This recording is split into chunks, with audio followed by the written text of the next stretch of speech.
Satellite ভিত্তিক internet সেবাদাতা প্রতিষ্ঠান স্টারলিংককে licence দিয়েছে অন্তর্বর্তী সরকার। সোমবার প্রধান উপদেষ্টা অধ্যাপক ডক্টর মোহাম্মদ ইউনুস এই লাইসেন্সের অনুমোদন দেন। আগামী ৩ মাসের মধ্যে এই সেবা গ্রাহকের কাছে পৌঁছবে বলে জানিয়েছে বিটিআরসি। বিশেষজ্ঞরা বলছেন, সেবাটি চালু হলে বিনা নোটিসে ইন্টারনেট বন্ধ করা কঠিন হবে। বান্ডেল থাকলে প্রতি সেনমানিতে টাকা বাঁচবে। বিকাশ সেনমানি বান্ডেল কিনে জিতুন প্রতি লেনদেনে। 2024-এর জুলাই আন্দোলনের সময় ইন্টারনেট সেবা বন্ধ করে দমন নিপীড়ন চালায় পতিত স্বৈরশাসক শেখ হাসিনা। ডিজিটাল শাটডাউনের জন্য দেয় মিথ্যা যুক্তি, বিঘ্নিত হয় জরুরি যোগাযোগ সেবা। আওয়ামী লীগ সরকারের পতনের পর দেশে স্টারলিংকের সেবা চালুর দাবি জোরালো হয়। আন্দোলনের সময় ইন্টারনেট বন্ধ হয়েছিল, তখন একটা জনদাবি পরিণত হয়েছিল যে সরকারকে এমন একটা মেকানিজমে যেতে হবে যেখানে ইন্টারনেট বন্ধ করা যায় না। তো স্টারলিংক আপনারা জানেন যে স্টারলিংক অল্টারনেটিভ ওয়ে বের করে ফেলে, কারণ তার যেহেতু গেটওয়ে থাকে। তো আমরা আইনে বলেছি এক বা একাধিক গেটওয়ে লোকালি ব্যবহার করতে হবে, কিন্তু এর বাইরেও সে নিজের গেটওয়ে ব্যবহার করতে পারবে।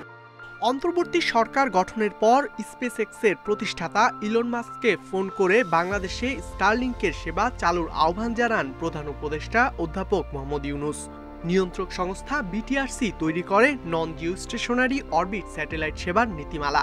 এই নীতিমালার অধীনেই লাইসেন্সের আবেদন করে মার্কিন প্রতিষ্ঠান স্টারলিংক। যাচাই বাছাই শেষে সোমবার তাদের লাইসেন্স দেয় সরকার।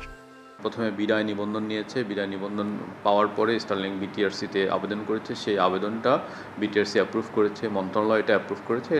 বিটিআরসি চেয়ারম্যান জানান ৩ মাসের মধ্যেই সেবা দিতে শুরু করবে স্টারলিংক। আশা করেছি 3 মাসের মধ্যে সার্ভিসটা চালু করার জন্য।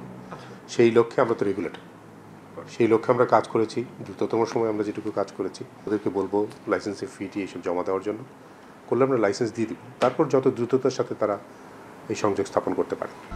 প্রযুক্তি বিশেষজ্ঞরা বলছেন, এর মাধ্যমে দুর্গম ও দুর্যোগপূর্ণ এলাকাও আসবে ইন্টারনেট সেবার আওতায়।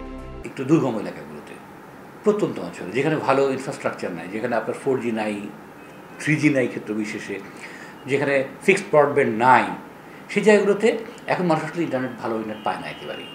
সেই জায়গার মানুষগুলো খুব সহজে ইন্টারনেট ব্যবহার করতে পারবে। শ্রীলঙ্কার পরে দক্ষিণ এশিয়ার দ্বিতীয় দেশ হিসেবে বাংলাদেশে যাত্রা শুরু করতে যাচ্ছে স্টারলিংক। এর আগে 9 ও 10 এপ্রিল ঢাকায় বিনিয়োগ সম্মেলনে স্যাটেলাইট ভিত্তিক ইন্টারনেটের পরীক্ষামূলক সেবা দেয় স্পেসএক্সের মালিকানাধীন এই প্রতিষ্ঠান। ইকরামুল কবির, ইন্ডিপেন্ডেন্ট নিউজ, ঢাকা।